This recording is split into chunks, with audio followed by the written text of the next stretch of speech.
Hi guys, so while this will not be news to most Scots, it will be something of a shocker to everyone else. Labour and the Tories held secret meetings over Brexit, which included people like David Lammy and Michael Gove. So according to this article from The Guardian, which I'll leave a link to in the description, a meeting was held in Ditchley Park to discuss Brexit. In attendance were Remainers like David Lammy, Peter Mandelson and David Lidington. On the opposite side, representing Brexit supporters, was Michael Gove, Norman Lamont and former Conservative leader Michael Howard. It also included some business leaders. The meeting's focus, it seems, was to make Brexit work better. Before we get into some of the other details, it must be noted that on the Remain side we had a current member of the Shadow Cabinet, and on the Brexiteer side, the Levelling Up Secretary Michael Gove. So while these are not senior figures from either side, it is likely Rishi Sunak, while not wanting to be connected directly to this, may want to see it as a fact-finding mission. According to the article, neither side supports the idea of rejoining the EU, so the single market is out, but also it seems joining the customs union. The biggest problems caused by Brexit are a direct result of not being in the single market.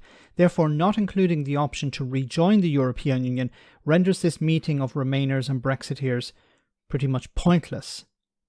But I don't think undoing Brexit or fixing Brexit was the goal of them getting together. Brexit has become something of an albatross around the necks of the Tories, but they can't get rid of it by disowning it, as it would implode the party. They also can't criticise it in opposition, as it's their baby. Labour are somewhat in a similar but opposite fix. They don't want to speak unfiltered truth about Brexit, as it would likely turn off some voters they need to win power.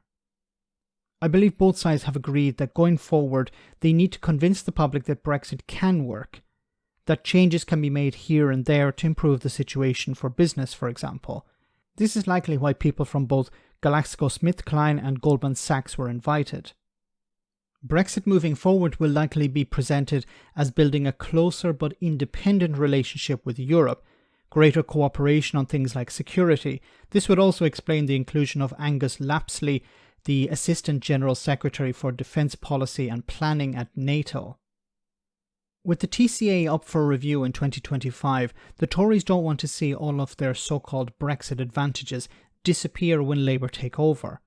But at the same time, Rishi Sunak and the Tories know that if they mend fences with the EU in the run-up to that date, it will take wind out of Labour's sails when they eventually sit down with Brussels to discuss changes. For Labour, the advantage is that if the Tories do undo some of the damage of Brexit, it will likely make their work a lot easier when they take over. Now this is all speculation of course, and it remains to be seen how the headbangers like the ERG within the Conservative Party and Nigel Farage-backed Reform UK outside it all react to this.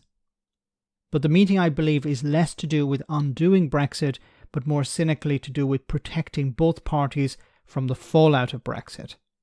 Let me know in the comment section guys what you think. As always, your comments are greatly appreciated. Thanks a lot.